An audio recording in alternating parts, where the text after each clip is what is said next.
got all the recipes out, and I'm trying to, create all these dishes that they expect to see.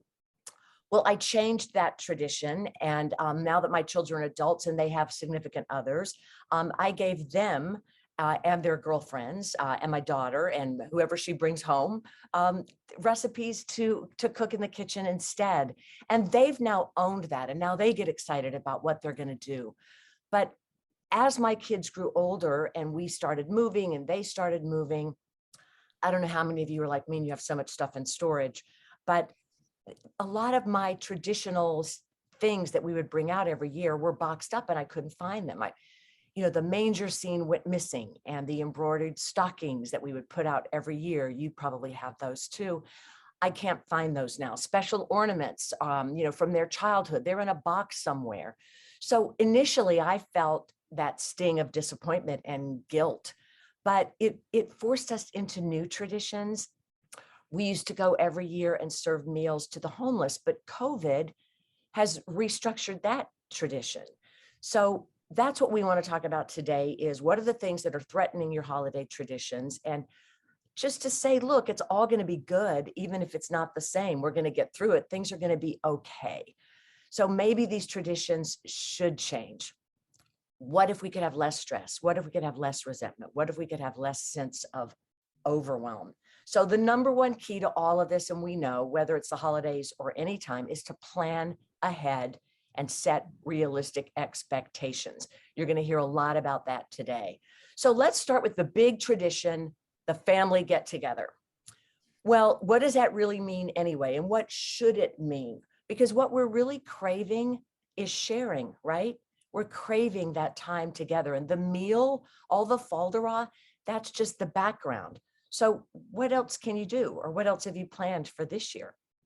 So as I told you, we're doing potluck. So maybe that would make sense for you. Heck, I'm all about making reservations if that makes it sane for everyone so people can show up and be present and enjoy each other and not be distracted by the planning and the delivering of the tradition. Do a gift exchange, maybe add pictures to a scrapbook, have everyone bring a new picture instead of a gift. We started a wish tree a few years ago. It became like a legacy tree where we would put pictures of the past, maybe people who were no longer with us or people who were far away that we couldn't see. And then we would add to those legacy ornaments wishes. So we would take a clear ornament, one of those plastic ones that open up. We would write a wish, scroll it up, tie it with a ribbon, and put it inside the ornament and hang it on the tree.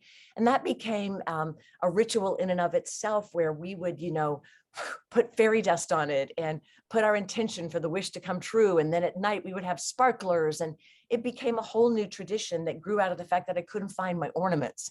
So now we look forward to that. So new traditions, make space for those. The other note that I think you're going to hear from us today is be honest. Be honest about the realities of life as we get older, right? We can't always put up all the decorations we used to.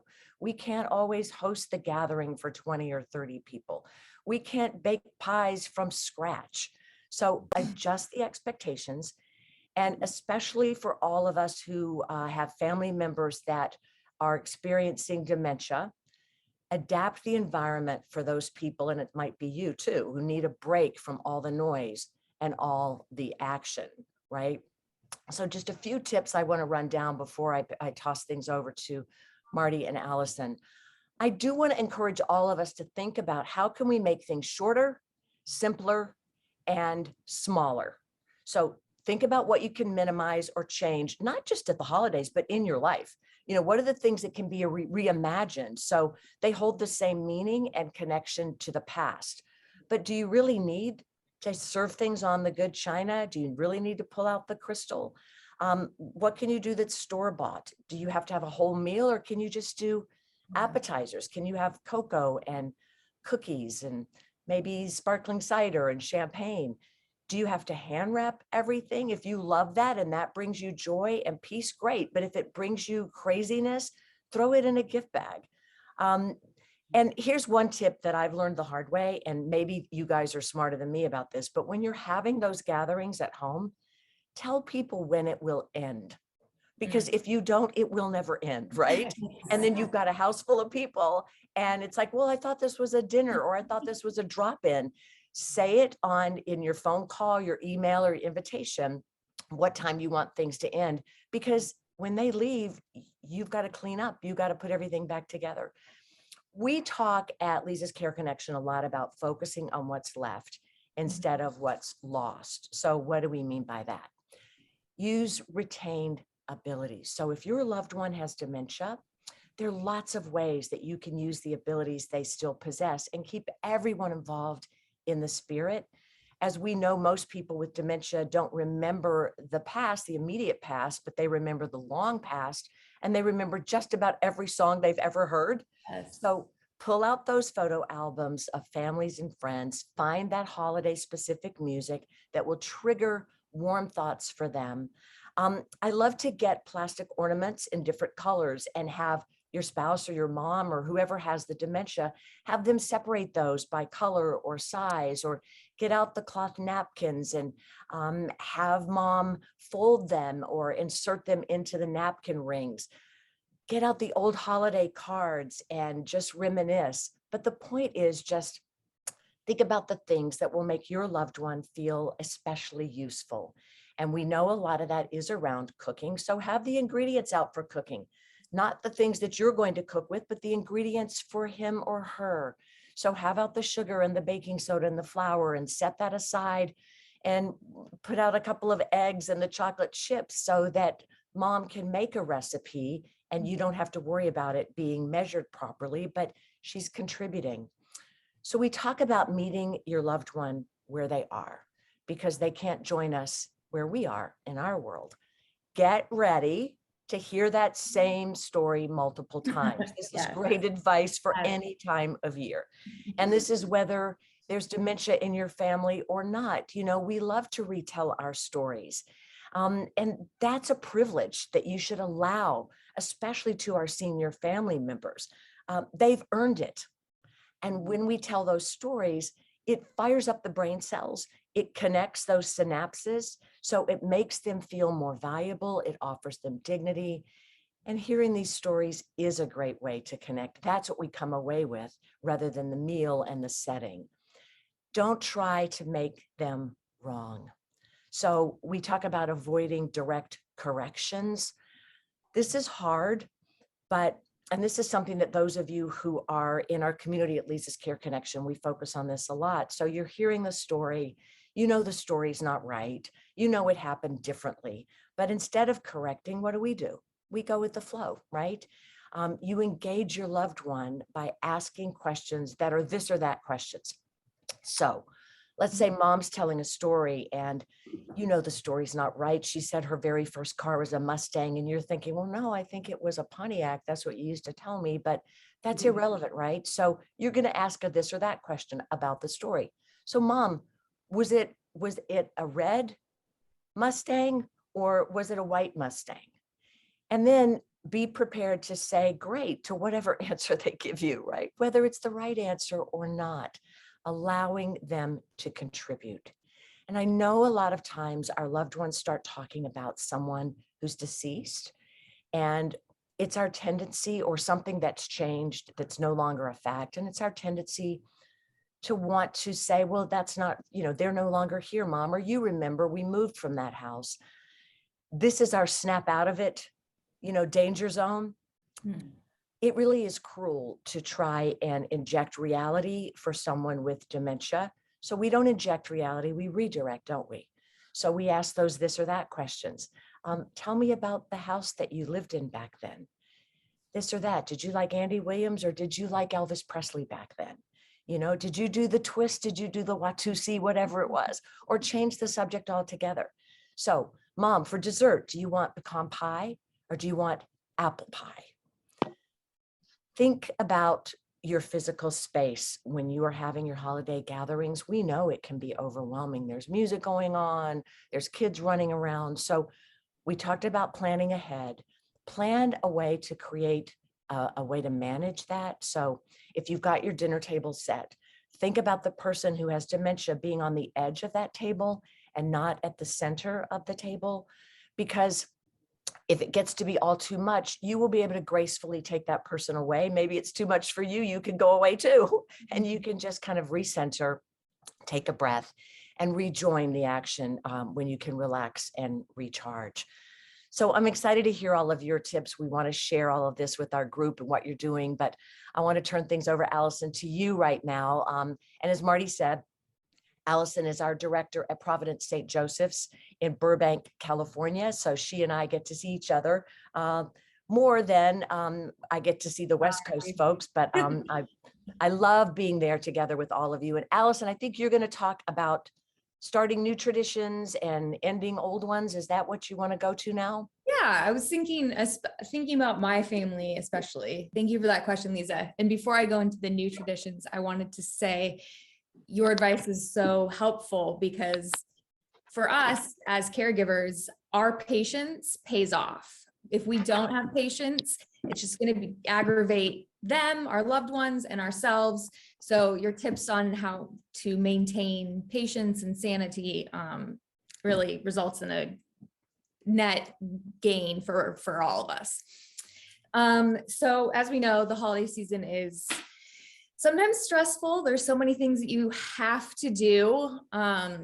Thinking about my own family, my mom is going in for a bone marrow transplant in January, so we have to be very careful about her health.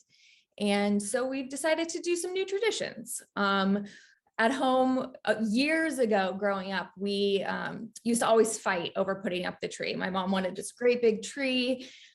We were in college. We didn't want to do it. She's like, I've had enough.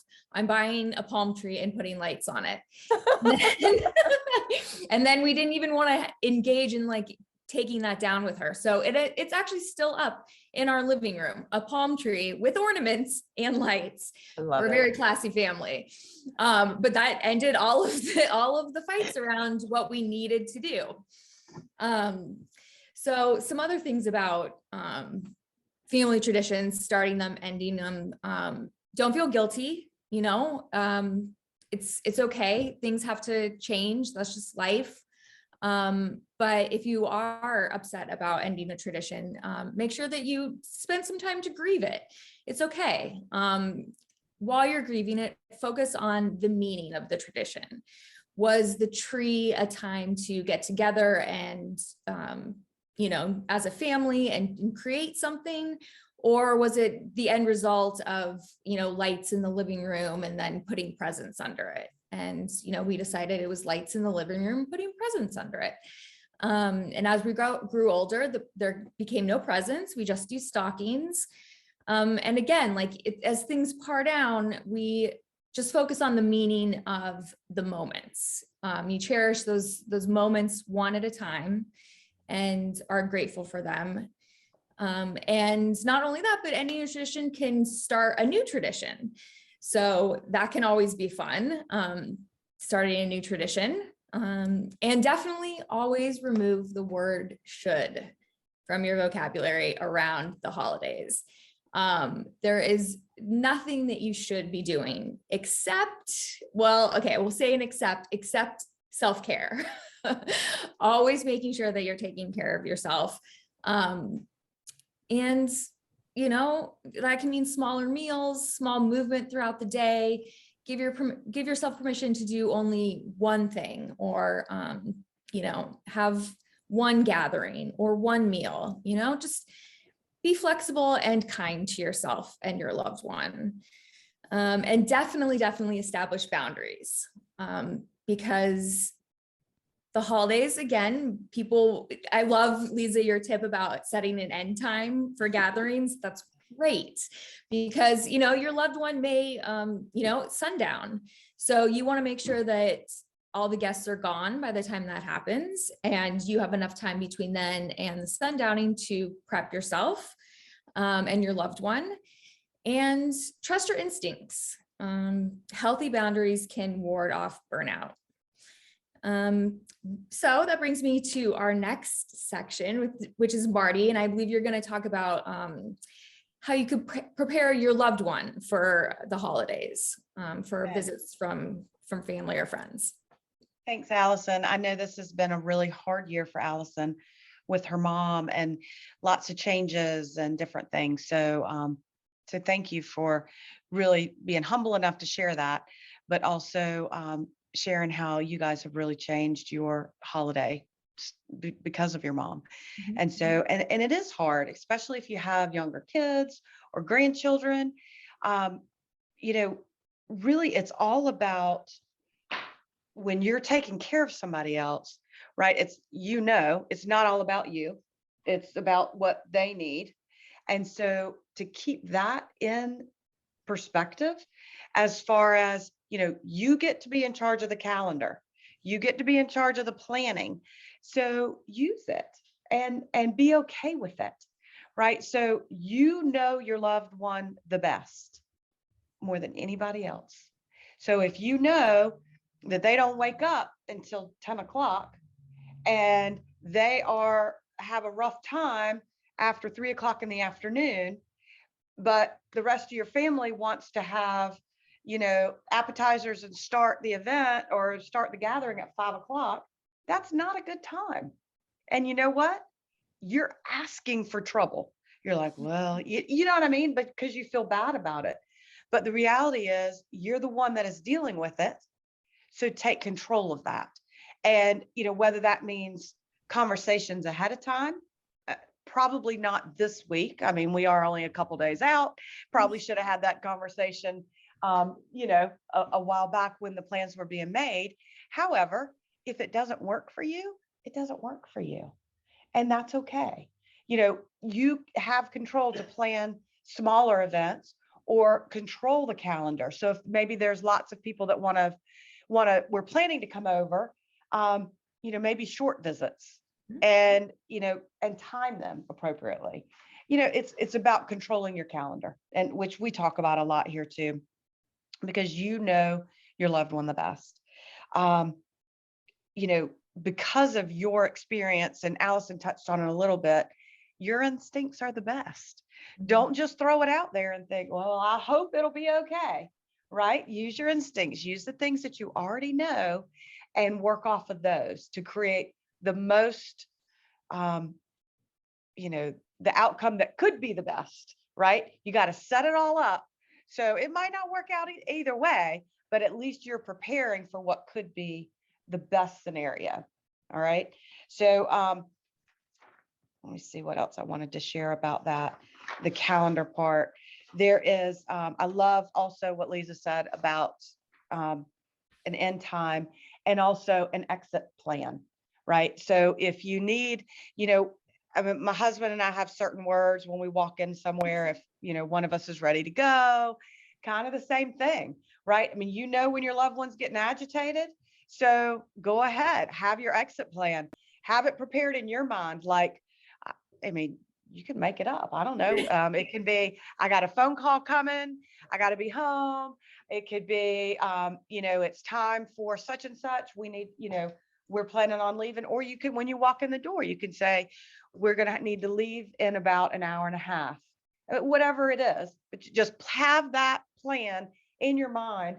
So therefore, you will have given yourself permission before you walk in the door to know it's okay to leave, right?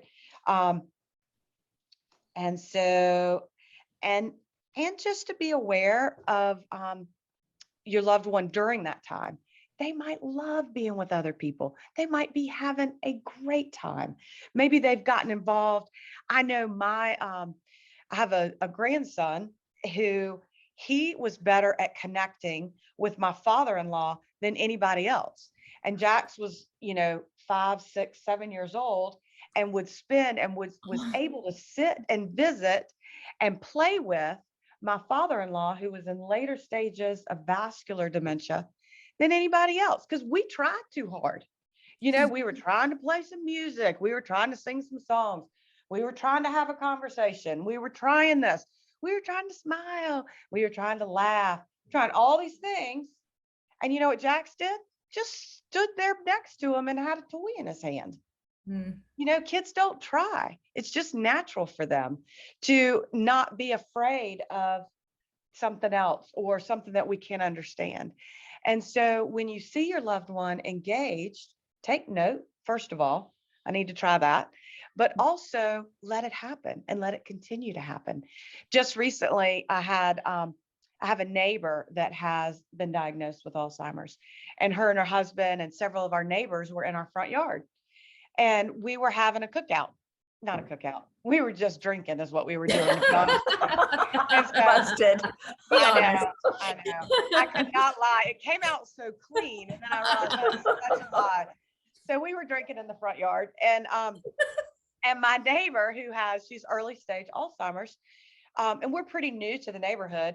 So, everybody was kind of meeting and greeting, and the neighbor, she went in my house, which was fine. She had never been in my house before, right? But she just randomly walked in the house. Well, our grandson was visiting, and he was in the house playing his video games. And so all of a sudden we realized, where'd she go? And some of the other neighbors watched her walk in the house, but the ones of us that really knew what was going on, because not everybody knew because she's quiet, right? The ones of us that knew what was going on, being myself and her husband, didn't know where she went. So it was kind of a freak out for a minute until we realized that she had just gone in the house. And so when we walked in to look for her, she was sitting at the kitchen table playing games with Jax, having a great time. And so here we were freaking out, but we let it play out, let her stay in there. And she had a great time while the rest of us were in the front yard. So if we had walked in and gone, oh my gosh, I couldn't find you, would that have been fair to her? It would have probably scared both of them, but we just let it play. So look for those moments where they can be engaged, and just let it happen naturally as well. And then remember, if that's something that caught their attention, then do it again, right? So those are just some little things that we think about over the holidays that I've personally experienced. One of the things I wanted to ask, and I don't want to open up a can of worms. However, I want to know, like, Leeza, you guys started your wish tree. So with your wish tree, so do you read the wishes, or do you always leave them in the little scrolls hanging on the tree? Oh, it's a good question. It's quite the center of controversy right now, Oh, because the wish tree has been going on long enough now that I have years of wishes. Now, my original concept was I don't want to pressure on anyone, because it's like, it's like when you go around the table at Thanksgiving and say what you're grateful for, it's like so much pressure. So I thought this should be, you could do it anonymously, wish for yourself, wish for the world, wish for something you want or something for another person. Okay, so we've got years of wishes. They're scrolled up. They've been anonymous. And every year I'll pull out the ornaments and, I'll start with new ornaments. So I've still got this collection. Well, when I was putting the ornaments, the empty ones out for this year's wishes, was during Thanksgiving, and my son said, wait, I think that's my wish from, whatever it was from 3 years ago or something. And I said, do you want to read it? And he went, yeah. And he said, is that against the rules? I said, we don't have any rules. We make the rules. So if you want to read it. So we had such a good time. We started opening a few of those wishes, and it was great. Many of the wishes had come true. Somebody wished for a baby. Now she has it. Somebody wished for a change in a job. That happened. It was really interesting to see when we dare to say something to ourselves and we dare to write it down, it changes the energy. It sets something in motion. So to answer your question, Marty, so on our wish tree, I don't know if we're going to be now, maybe that'll be a new thing. Maybe we'll sit around on New Year's and read the wishes from the year before. That would be kind of cool too. Great idea. And what about if you just did a blessing for whoever was there? Like I wish for you, or I hope your next year you get to do this. And then you look, I don't know. There's lots of different people ways. do that. Yeah, a lot of people do wishes for something they hope for another person, because that feels good to us. And I just always say, vote for yourself, right? It's important. So when you're offering blessings and wishes for other people and the world at large, look at what is your place in that, And why are you're wishing those things? Because that feels good. We're hardwired to want to connect, to want to, it's like with our nonprofit, I know that our communities will always support us because we feel better about giving than we do receiving. So people, we're just designed that way. And that is the gift for us, to be able to give to someone else. But always do put yourself on your prayer list, on your gratitude list, on your wish tree. I love that. And so when we think about new traditions, has anybody had, and like I said, this is a can of worms. However, we got to be quick, but I would like to know, we do a couple different things at our house. We always do like a scavenger hunt kind of thing under the tree where somebody opens a present and it says, this is your first clue. And, and then they have to go, and we usually rhyme it. And the kids have been doing it since they were little. So they were always like, roses are red, violets are blue, go find your gift, find a shoe or something, and then they go grab it and then go to another. So you can be as elaborate, or we've had them where they don't rhyme at all. And we've done that every year, my entire life. And usually it's like somebody that has a big present, like my mom got a microwave back when microwaves were a big thing. I mean, I think that thing was like, there was no wrap in it. We had to, put it in a closet somewhere. But I think that's when it started. So, but that's something that our family does each year. If you've had to change a tradition, I love the idea of creating something new. So does anybody have a fresh, new, creative, fun tradition, kind of like Leeza's wish tree? They're like, I am not telling you what my tradition is. Allison's palm tree, I think, was great I too. think palm trees is great. My mom always did Christmas in July because she loved Christmas and she loved putting out her snow globes and all of her gnomes and all her little things. And so every July and every December, it would all go up. And we were like, oh, that's that crazy lady. And then we just thought, that's so sweet. And when Mom died, we all went to the beach and we put a big Christmas tree on the beach in July. And so that was a new tradition that's unique to our family, or we think it is. I love those things. And I loved your palm tree, Allison. And that, and that makes me love your mom even more. Like, she's super cool. Oh my gosh. Well, I'll start. Into addition to the palm tree, I think potluck is the best new tradition. Our old tradition was mom's in the kitchen the whole time doing all the cooking, which that's not fair. I mean, why did it take this long for us to realize that? But now we're doing potluck, and it saves a lot of time and pressure for all of us. I want to hear from Leeza's Care Connection community on what you guys have to say. All right, you guys, anybody else have a neat? No, I know they do. I know they do too. Jamie, Marie, or Bill, does Bill have his hand up? Oh, Bill, yes. You know Bill Ackerman? He's online. Bill, you are able to talk if you'd like. There, I got it finally. Okay. Yes, it's in the form of a question. I have a new tradition to start because, and I've not ever had the pleasure of having anyone ever do it, so I don't know what are some things I should think about.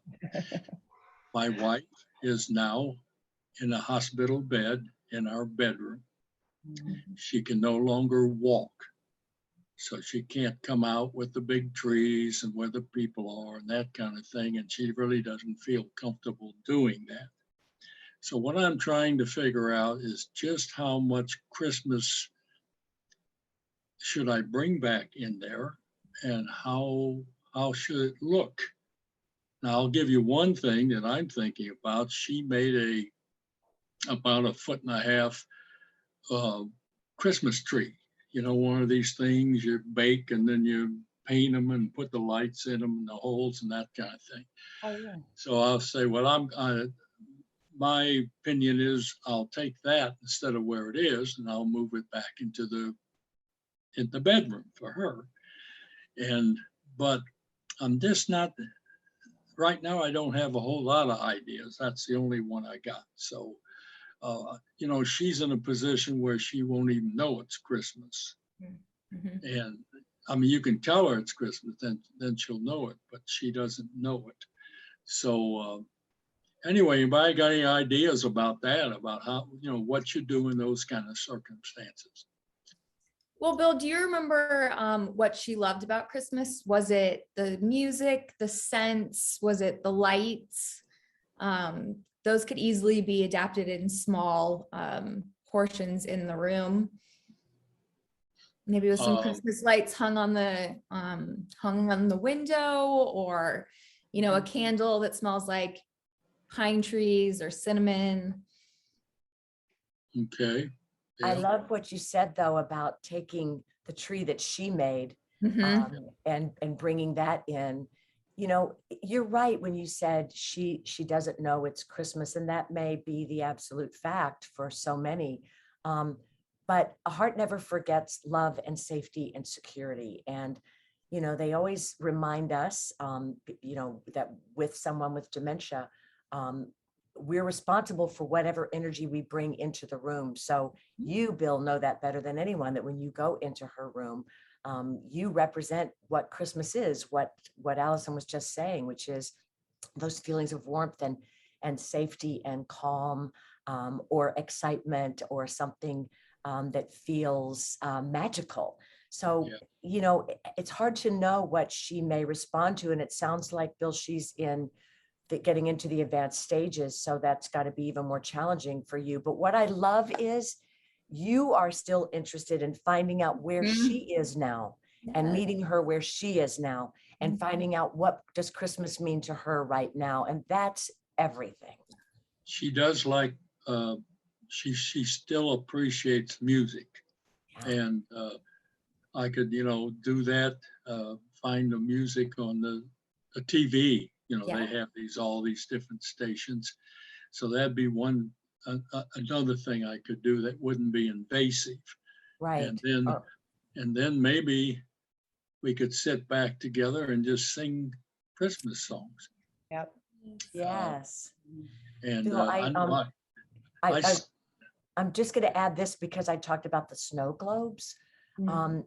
You know, the wind up snow globes, and it's Yeah. small, but it's snowing or there's something going on, but it's not a big ruckus.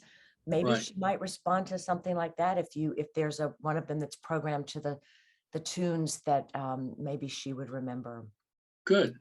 Yeah, good. That's, yeah, something else, or a music box or something like, yeah, things Yeah. like that we put out. Okay, that's good. I like that. Snow globe were particularly good. And I know we have one packed away somewhere. So Right. maybe I can find it. But yeah, she would really like that. Yeah. So anyway, you know, I'm going to keep it as cheerful as I can. I still go in and laugh with her and, Mhm. you know, ask her questions and things like that. And sometimes she gives me that look that women have. That just busts me up, man. What Then look I is that? just, We don't know what you're talking about. then I just laugh with her, and she tends to like me laughing. So anyway, Thanks for I'm just sharing that, looking Bill. for the opportunity to continue to do something for her. Um, and but you've been helpful. I appreciate that. Decorating the room, I hadn't really give that a lot of consideration, but there's some things I could do that wouldn't take a whole lot to Yeah. do that. Move it from another area and bring it back and set it up on her dresser. Yeah. And I liked Allison's idea of smells. Smells are huge. Remember, we've talked about the senses a lot. And so, yeah, absolutely, like a candle, even like a peppermint smell is Christmassy. How is she doing eating, Bill? Could you give her some food possibly that is more holiday specific, whether it's Sorry cookies about or, that. Eating is not going well. okay, okay. But the candle is a good idea. Yeah, we got a lot of scented candles. I hadn't thought about that. Yeah, good. Okay. That was a good All right, one good, too. Okay. good. Yeah, she would love that. I can set Mm. some candles around and light them. I think she would enjoy that. And And the it is, scent, yeah. the pine scent. I Mhm. know we have Right. some of that. Yeah, that's a good one. And don't be going spraying Lysol all over your house, Bill. That does not count. No, no, I don't think I'm that senile myself yet. I may spray it on me, holding it the wrong way. Right. Yeah, but you're right. It is about, and that's what we need to think about, is meeting them where they are and what can still trigger them. And that's hard sometimes because not only are we tired and frustrated and exhausted, then we got to think, oh my gosh, now I got to try to figure out something else that, however, the joy it will bring not only to them, but to you when you get the reaction that you had hoped for. And so that's where the joy is. I saw y'all passing out books in the back earlier, creating moments of joy. And that is how you do it, is connecting with the way that that they can still connect. Leeza talked about it so much, is celebrating what's left and not what's lost. And, and in order to do that, then you look at different ways instead of saying, well, this year we just can't do anything. Well, yeah, And Marty, I think you take those moments that you talk about, and even if they're small, you elevate them in their importance. So, really try to remember those moments, cherish them, and carry them with you through possibly more difficult times throughout the day. I agree. Yeah. Leeza, did you want to add? I'm just really enjoying listening to how I believe that this is our resilience. And, we're really big on resilience at Leeza's Care Connection. It's kind of one of the core qualities, along with our optimism and our breathe, believe, receive, and expect that wherever you are at this moment, it's going to be okay. You're going to get through it. A friend of mine sent us a packet of snowballs. And I thought about you, Marty, because those skits that you have in the living room at Leeza's Care Connection are so funny, and a snowball fight will just erupt. And I thought, well, that's something. And maybe even Bill, these were just white, fluffy, stuffed balls. And the kids that come over and the adults that come over, they can't resist them, and they start juggling or throwing them or just squeezing them. Anything that's tactile is somehow very comforting as well. And we know, especially for people with dementia, what can they still do? If they can still touch, that might be something fun as well. But it's also just, anything is an excuse for Marty to break into a skit. Yeah, and actually, I've got my eye on the snowballs. I'm gonna go grab them and just Yes. yeah, we're gonna throw them in here before y'all. All right, we have a question from someone watching online, and she says, my mom passed away unexpectedly on Thanksgiving. Very sorry to hear that. So She was sorry. living in an assisted living facility. Could you address first or recommended resources? So I've got a list. I will reach out to you and I will give it to you, but it's tips for spending the holiday alone or, without loved ones. And one example of that would just be try to connect with people as much as possible through Zoom. Maybe bake some cookies and hand those out to a church. Use your time to remember your mom while also focusing on yourself. But Marty or Leeza, do you have anything to add? Well, first of all, I'm so sorry for your loss, and good for you for participating today. You are already exerting your ability to begin your journey towards navigating the grief, which, as we all know, is unique and individual, and yet such a universal experience. And so we do have grief support groups that we would love to see if that's helpful for you. You can sort of just audit the group and be part of it and listen to other people. You can participate as much as you want, absolutely no pressure. So we will also send you those times of when that happens as well. Mm-hmm. Yeah, and just be, I guess, the number one thing that I think is, grief is a process, and just be kind to yourself. Nobody can tell you how much or how little or when or where or how you need to grieve. And so just remember that it's that you get to make that decision. And so I would imagine that you have grieved your mom several times over the past several years for maybe a decline in her health or a change in maybe who she used to be. And you've probably gone through a lot of those the grieving process without even realizing it. A lot, that's just what we do as our parents age or people age. And so, so just remember that it is a process, but there's no time frame on it, and it's going to be hard, but you can face it, and instead of just putting it aside and pretending that it wasn't there, being able to remember and process all of those holidays with your mom, the good stuff. And I even suggest journaling. Lisa's a huge journaler. Did I make that word up? Yes, that's exactly right. Yeah.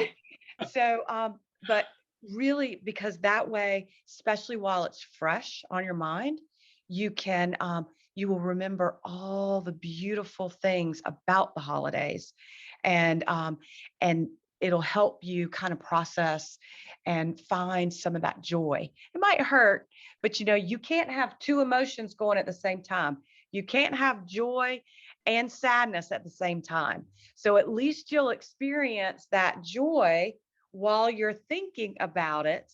And then the sadness can be separated later, but you will get to experience the joy like you were there as you're journaling it. So I just suggest be kind to yourself, remember it because it matters, and maybe try some journaling.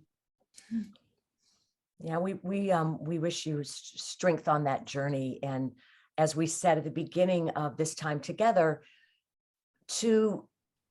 I think it was one of you, Allison or Marty, said just to get rid of the shoulds.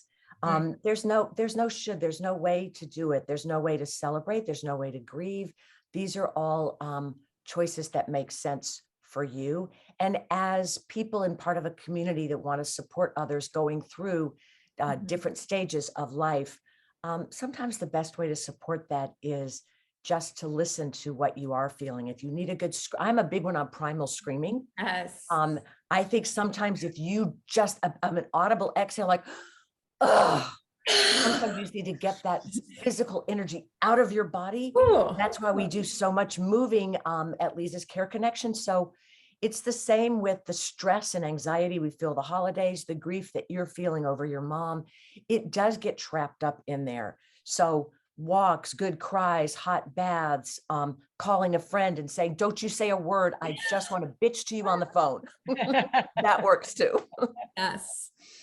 Yes. And we can be those people. If you need us to be those people, you Absolutely. just give us a little call. That's right. That's Yeah. right. Mhm.